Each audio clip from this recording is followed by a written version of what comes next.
আসসালামু আলাইকুম। আশা করি সবাই ভালো আছো। আজকে হচ্ছে আমরা আমাদের উচ্চতর গণিতের 10.2 এর আমাদের দ্বিপদী বিস্তৃতির 12 নম্বর অঙ্কের সমাধান করব। তোমরা জানো যে আমরা কিন্তু আমাদের চ্যানেলে একদম প্রত্যেকটা অধ্যায়ের অর্থাৎ আমাদের জেনারেল ম্যাথ এবং হায়ার ম্যাথে কিন্তু আমরা প্রত্যেকটা অনুশীলনীর A to Z ধারাবাহিকভাবে কিন্তু আমরা স্টেপ বাই স্টেপ এক একটা প্রবলেম দেখাই। তোমরা আমাদের ক্লাসগুলো যদি রেগুলার দেখো তোমাদের কিন্তু গণিতের যে ভয় ভীতি সেটা কিন্তু কেটে যাবে। এবং তোমরা যারা গণিত অনেক ভালো করতে চাও, মানে 100তে 100 পেতে চাও বা 95+ পেতে চাও, তারা যদি আমাদের ক্লাসগুলো রেগুলার দেখো তো আশা করি তোমরা ম্যাথের একদম মানে বেসিক থেকে শুরু করে একদম প্রো হয়ে যাবা। তো তোমরা কে কোন ভোর থেকে পরীক্ষা দিবা এবং কে কোন স্কুল থেকে পরীক্ষা দিচ্ছে একটু কমেন্ট করে জানাও। এবং আমাদের ক্লাসগুলো রেগুলার পেতে আমাদের চ্যানেলটা একটু সাবস্ক্রাইব করে রাখো এবং বন্ধুদের সাথে একটু ক্লাসগুলো একটু শেয়ার করে দাও। তো আজকে হচ্ছে আমরা আমাদের বরাবরের মতোই 12 নম্বর প্রবলেমটি সমাধান করব। দেখো এই প্রবলেমটা আমরা কত সহজে সমাধান করতে পারি। দেখো আমাদের হচ্ছে 12 নম্বর কোশ্চেনে বলছে কি এক্স এর ঘাতের ঊর্ধ্বক্রম অনুসারে মানে এতকে x কিউব পর্যন্ত বিস্তৃত করো। অর্থাৎ আমাদের যে এখানে যেটা দেওয়া আছে এটাকে বিস্তৃত করতে হবে কোন পর্যন্ত, x⁻³ পর্যন্ত। ওকে, এবং বলছে উহার সাহায্যে এই যে বিস্তৃতি যে করবো ওই বিস্তৃতির সাহায্যে তুমি এটার আসন্ন মান 4 পর্যন্ত নির্ণয় করো। তোমরা জানো এই প্রবলেমটা কিন্তু অনেক ইম্পর্টেন্ট, তাই না? আমাদের বোর্ড পরীক্ষায় বোর্ড কোশ্চেন যদি অ্যানালাইসিস করো দেখবে যে এই কোশ্চেনটা কিন্তু অনেক আসে। ওকে, তাহলে দেখো আমাদের এইগুলা সলভ করার জন্য আমাদের অনলি দুইটা সূত্র লাগে, এক এই যে 2।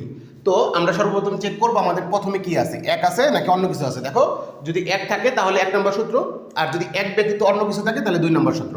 তাহলে দেখো আমাদের এখানে 2 ছিল, তার মানে আমরা বুঝে ফেলছি আমাদের 2 নম্বর সূত্রটা অ্যাপ্লাই করতে হবে। তোমরা সূত্রটা একটু দেখে তুলে ফেলো। দেখো এই সূত্র অ্যাপ্লাই করে আমরা করবো। আচ্ছা তাহলে দেখো আমরা 12 নম্বরে এটাকে আমরা বিস্তৃত করবো। তাহলে আমরা এখানে লিখবো যে 2 প্লাস তোমার x/4 তারপরে কত 6। এখন এটাকে আমরা বিস্তৃতি করতে চাই। দেখো আমাদের সূত্রটা কি x + y⁴n, অর্থাৎ সামনে এক ব্যতীত যেটা থাকবে সেটাকে আমরা x ধরবো প্লাস ওইটার সাথে যেটা থাকবে সেটা হচ্ছে আমাদের y।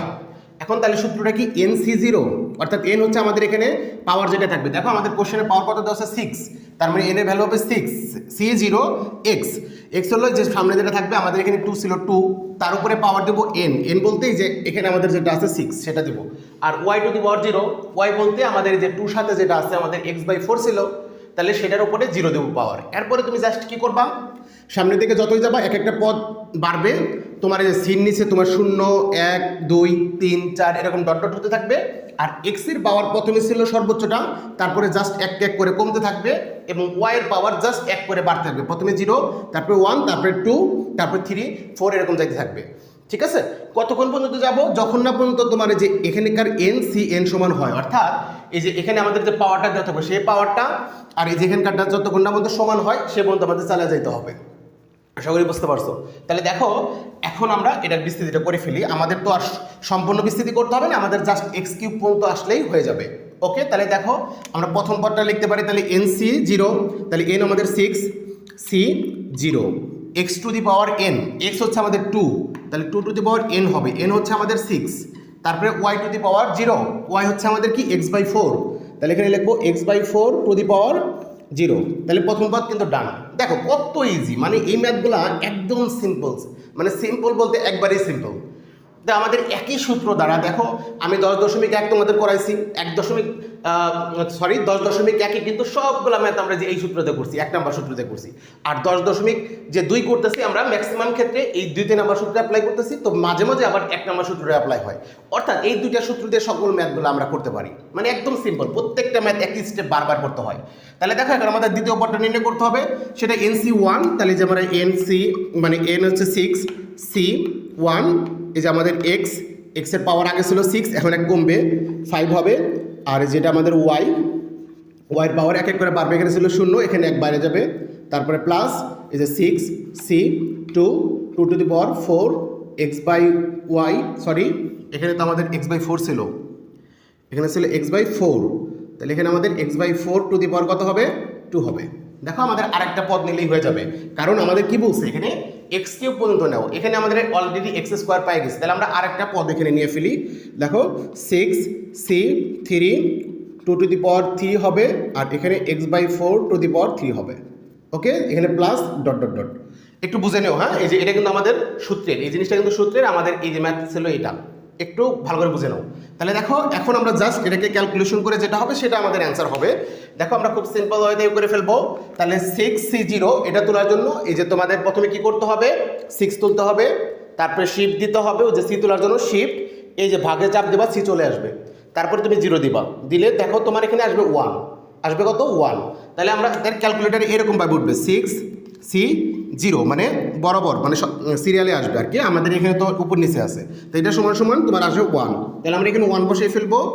আর এখানে 2 টু দি পাওয়ার 6 আছে, তাহলে 2 টু দি পাওয়ার 6 কত হয় সেটাও তুমি ক্যালকুলেটর দিয়ে বের করে ফেলবা। 2 দিয়ে উপরে পাওয়ার 6 বসাও, 64, তাহলে তোমার এখানে আসবে 64। আর এখানে তোমার এটাই তিনোটাই গুণ আকারে আছে, ঠিক আছে, তাহলে এখানে 64 আসবে ইন্টু x/4 টু দি পাওয়ার 0, অর্থাৎ কোনো কিছু পাওয়ার যদি তোমার শূন্য হয়, তোমরা সূচক থেকে কি জানো বলো তো আমাকে, হ্যাঁ তোমরা একটু কমেন্ট করে জানো তো, কোনো সূচকের মানে সূচক থেকে আমরা জানি কোনো ভেজের উপর যদি পাওয়ার শূন্য থাকে তাহলে তার মান কত হয়, তোমরা অনেকে দিতে পারছো তাই না। তো আমাদের হচ্ছে কোনো যদি বেস এ থাকে, এ বলতে থেকে তোমার যে কোনো মান থাকতে পারে, তার উপরে যদি পাওয়ার শূন্য হয় তাহলে তার মান হয় 1। তাহলে দেখো এটা হবে কত 1, ঠিক আছে, x/4 টু দি পাওয়ার 0 তার মানে 1, অর্থাৎ কোনো কিছুর পাওয়ার যদি শূন্য হয় তার মান হয় 1। ওকে ডান।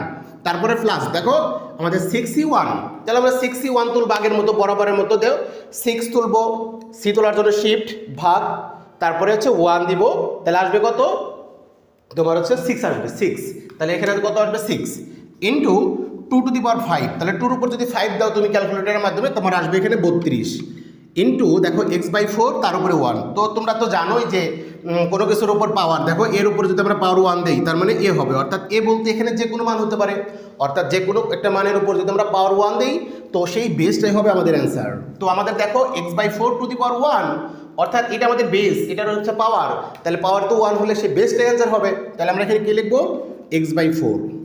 ক্লিয়ার? হ্যাঁ, যারা না বুঝতেছো কমেন্ট করে জানাও যে কোথায় তোমরা বুঝতেছো না, এবং তোমরা কে কোন স্কুল থেকে দেখতেছো এটা একটু জানালে খুব ভালো হয় তাই না।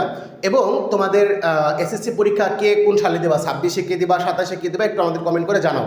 এখন দেখো আমরা এখানে কি করতে পারি, এই যে সেমভাবে আমরা এখানে তুলবো কি যে 6C2, তাহলে আমরা এখানে তুলবো 6, আমাদের তো এখানে তোলাই আছে আগে থেকেই, 6C1 তোলা আছে, আমরা জাস্ট 1টাকে ডিলিট দিয়ে দিই, তারপরে 2 বসিয়ে দিই, দেখো আমাদের এখানে আসবে 15, এখানে আসবে কত 15 ইন্টু 2 টু দি পাওয়ার 4, তাহলে 2 উপর যদি আমরা 4 বসাই আসবে হচ্ছে 16, এখানে আসবে কত 16।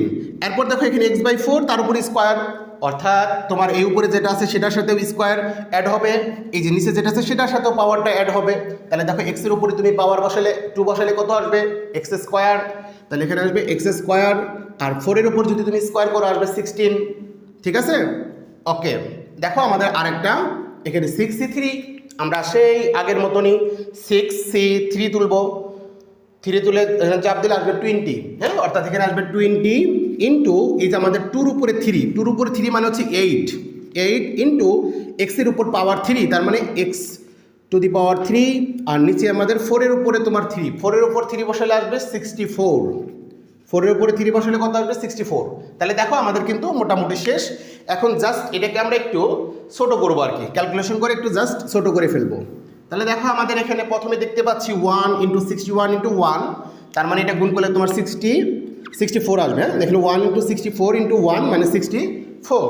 তারপর এখানে আমরা কি করতে পারি, দেখো এখানে আমরা একটু কাটাকাটি করতে পারি, 4 দ্বারা উপরে যে আমাদের 32 আছে সেটাকে কাটতে পারি, 32কে 4 দ্বারা ভাগ করলে কত হবে দেখে কে বলতে পারো তোমরা, যে 32কে 4 দ্বারা ভাগ করলে কী হয়, কমেন্টে একটু জানাও। হ্যাঁ 4 8 32, তাই না, অনেকেই বলতে পারছো যে 4 8 32। তাহলে এখানে আমাদের দেখো 6, এখানে 8, এখানে x, তাহলে এগুলো উপরে আছে আমাদের গুণ করতে হবে, তাহলে 6টা 48, তার সাথে x গুণ করলে আমাদের 48x হবে, 48x হবে, নিচে তো আর কিছু নাই, ঠিক না, তার মানে এখানে আমাদের 48x হবে। দেখো সেমভাবে আমরা যদি এই 16 দ্বারা 16কে যদি ভাগ করি তাহলে কাটা চলে যাবে 16, তাহলে থাকবে কি 15x², তাহলে এখানে আমাদের হবে প্লাস 15x²। দেখো সেমভাবে এখন তুমি যদি এই 8 দ্বারা যদি 64কে তুমি কাটো তাহলে আসবে 8, তাই না, 8 আসবে। এরপর তুমি আবার কি করতে পারো, এই 8 দ্বারা আবার হচ্ছে এটাকে ভাগ করতে পারো, তাই না, 4 দ্বারা ভাগ করা যায়, মানে 8কে 4 দ্বারা ভাগ করা যায়, আবার 20কেও 4 দ্বারা ভাগ করা যায়। তাহলে এটাকে যদি আমরা 4 দ্বারা ভাগ করি তাহলে আসবে তোমার 2, আর এটাকে যদি 4 দ্বারা ভাগ করি তাহলে আসবে তোমার 5, তাহলে উপরে কি থাকে 5x3, উপরে আসে প্লাস 5x3, আর নিচে আসে আমাদের শুধু 2। তাহলে দেখো এটা কিন্তু আমাদের বিস্তৃত হয়ে গেল, অর্থাৎ এই যেটার যে বিস্তৃতি এটা নির্ণয় করতে বসলো, তাহলে কিন্তু আমাদের এটা একটা অ্যান্সার। এটা একটা অ্যান্সার। তারপরে আমাদের বলছে ইহার সাহায্যে এত এর আসন্ন মান নির্ণয় করো, সেটাও আমাদের বের করতে হবে। তাহলে দেখো এখন আমরা পরের পার্টটা করে ফেলি। তাহলে বলছে উহার সাহায্যে তোমার এত এর আসন্ন মান 4 দশমিক পর্যন্ত নির্ণয় করো। অর্থাৎ উহা বলতে আমরা যেটা বের করলাম এই বিস্তৃতির সাহায্যে এটার মান নির্ণয় করতে হবে। এজন্য তোমার যেটা করতে হবে, আমাদের এখন এক্স এর মানটা বের করতে হবে। আমাদের জাস্ট এখন এই দুইটাকে কাজে লাগে এক্স এর মান বের করতে হবে। সেই এক্স এর মান যদি আমরা এখানে বসিয়ে দিই, যেটা হবে সেটাই আমাদের বের করতে বলছে। বুঝতে পারছো? এখন আমাদের কাজ কি? এক্স এর মান বের করা।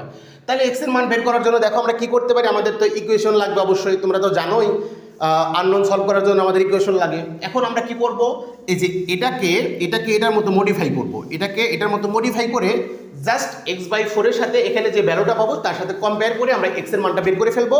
তারপর জাস্ট এখানে আমরা x এর মানটা বসাই দেবো, তাহলে আমাদের সমাধান ডান হয়ে যাবে। ওকে, তাহলে দেখো আমরা জাস্ট এটাকে একটু মডিফাই করি। এখানে আমরা লিখবো যে এখানে তোমার হচ্ছে এই যে 1.9975 টু দি পাওয়ার 6 আছে, তাই না?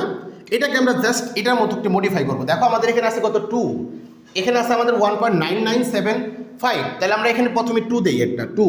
তাহলে দেখো আমরা কিন্তু এখানে ছিল 1.99, আমি কিন্তু নিয়ে ফেলছি 2। অর্থাৎ আমি কিন্তু কিছু মান বেশি নিয়ে ফেলছি, তাই না? অ্যান্ড কত বেশি নিয়েছি সেটা বিয়োগ করে ফেলি। দেখো এজন্য আমরা কি করব, জাস্ট 2 থেকে তুমি এটা বিয়োগ করে ফেলো। 2 থেকে এটা বিয়োগ করলে তোমার যেটা বের হবে সেটা আমরা বেশি নিয়ে ফেলছি, সেটা বিয়োগ করে দিলে তো শেষ। তাহলে আমরা কি করব, 2 মাইনাস জাস্ট তোমার যে 1.9975, এটা যদি আমরা বিয়োগ করি তো দেখা যাবে যে এখানে আমাদের আসবে 2.5 ইন্টু 10 টু দি পাওয়ার -3। অর্থাৎ আমরা এই মানটা বেশি নিয়েছিলাম। তাহলে 2 থেকে যদি আমরা 2.5 ইন্টু 10 টু দি পাওয়ার আমাদের 3টা বিয়োগ করে দেই, এটা যদি আমাদের বিয়োগ করে দেই তাহলে কিন্তু আমাদের এটা হবে। ঠিক আছে? অর্থাৎ আমরা একটু বেশি নিয়ে ফেলছিলাম, সেই বেশিটা বিয়োগ করে ফেললাম। আর এখানে আমাদের 6 ছিল, এখানে আমাদের 6 দিয়ে দিলাম।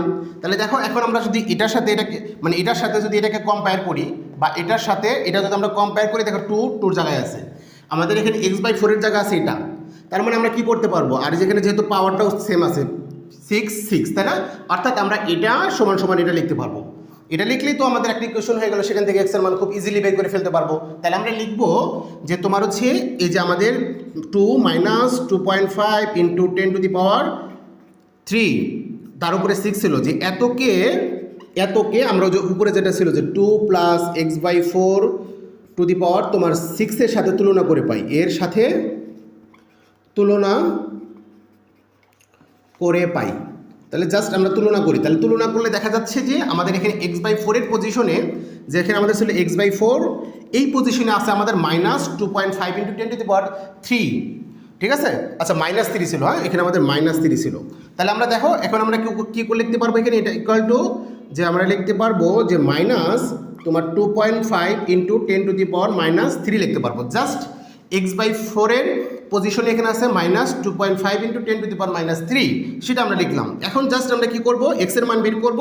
তোমরা জানো এটাকে আমরা আর গুণ করলে হয়ে যাবে, অর্থাৎ 4 এর সাথে এটা যদি গুণ করি সেটা হবে আমাদের এক্স এর মান, কারণ এটা নিশ্চিত মনে 1, সেই 1 এর সাথে x গুণ করলে x হবে। তাহলে দেখো আমরা জাস্ট এখানে 4 ইন্টু আমাদের যে মাইনাস তোমার হচ্ছে 2.5 ইন্টু 10 টু দি পাওয়ার -3, তাহলে এটার মান কত হয় সেটা আমরা একটু বের করে ফেলি। তাহলে দেখো আমাদের এখানে জাস্ট আমরা 4টা গুণ করব এই মানটার সাথে। এটা করলে আমাদের আসবে আমাদের এখানে আসবে তোমার 0.01। বুঝতে পারছো? তার মানে এক্স এর মান পাই গেলাম। এখন আমরা এক্স এর মানটা জাস্ট এটার মধ্যে বসাই দেবো। ঠিক আছে? তাহলে আমরা বসাবো এখন। তাহলে তোমার সুতরাং আমরা লিখতে পারবো যে 1.9975 to the power 6 equal to, আমরা জাস্ট এখন এই যেটা পাইছিলাম এখানে জাস্ট খালি এক্স এর জায়গায় এই মানটা বসাবো, আর কিছু না। ঠিক আছে? তাহলে আমরা এখন লিখবো যে 64 প্লাস, এটা কিন্তু তোমরা নিচে লিখবা, এটা লেখা হয়ে গেলে তারপর তুমি নিচে লিখবা এটা, যে তোমার হচ্ছে তাহলে এত ইকুয়াল টু 64 প্লাস 48, যে 48 ইন্টু এক্স এর মান হচ্ছে আমাদের -0.01। তারপরে আমাদের দেখো কি আছে, প্লাস 15x² প্লাস এখানে আমরা লিখবো 15 ইন্টু x² এর মান হচ্ছে এক্স এর মান হচ্ছে -0.01 তার উপরে স্কোয়ার। তারপরে আমাদের কি ছিল, প্লাস আমাদের এখানে ছিল প্লাস 5x³, তাহলে এখানে 5 ইন্টু -0.01 তার উপরে কিউব, আর নিচে হচ্ছে আমাদের 2। তাহলে দেখো এটাকে আমরা জাস্ট এখন ক্যালকুলেশন করব, যেটা হবে সেটা আমরা 4 ঘরবন্ধ নিব। তাহলে আমরা এটা ক্যালকুলেটরে তুলে ফেলি। প্রথমে 64 প্লাস 48 ইন্টু আমাদের ব্র্যাকেটে দিতে হবে তোমার -0.01 ওয়ান, তারপরে আমাদের প্লাস 15 ইন্টু আমাদের এখানে আছে -0.01 তারপরে স্কোয়ার, তাহলে এখানে আমরা বসাবো -0.01 তার উপরে স্কোয়ার, তারপরে আমাদের হচ্ছে প্লাস এখানে উপরে হচ্ছে আমাদের 5 ইন্টু তোমার হচ্ছে ব্র্যাকেট আমাদের এখানে আছে -0.01 তার উপরে কিউব -0.01 তার উপরে কিউব, আর নিচে আছে আমাদের অনলি 2। তাহলে এটা বসাইলে আমাদের অ্যান্সারটা আসবে তোমার 63.5214 দেখো আমাদের 4 ঘর বন্ধ নিতে বলছে, তাই না? আমরা 5 ঘর বন্ধ লিখছি, দেখা যাচ্ছে যে আমাদের 5 ঘরে 9 আছে, অর্থাৎ আমাদের যে ঘর নিতে হবে তার পরের ঘর যদি 5 অথবা 5 এর চেয়ে বড় হয় তাহলে সেটা বাদ দিয়ে আমরা আগের ঘরে জাস্ট একবারে দেবো। এখানে 4 ছিল, আমরা এখানে 5 বসিয়ে দেবো, অর্থাৎ আমাদের এটা একটা অ্যান্সার। তাহলে আমরা প্রথমে এটা একটা অ্যান্সার পাইলাম, মানে যে উপরেরটা, আর এটা আমাদের আরেকটা অ্যান্সার। তো আশা করি তোমরা খুব সহজেই মানে 12 নম্বর কোশ্চেনটা বুঝতে পারছো। তো আমাদের ক্লাসগুলো রেগুলার পেতে তোমরা একটু চ্যানেলটা সাবস্ক্রাইব করে রাখো এবং বন্ধুদের সাথে একটু আমাদের ক্লাসগুলো একটু শেয়ার করে দাও। সবাই সুস্থ থাকো, ভালো থাকো, আসসালামু আলাইকুম।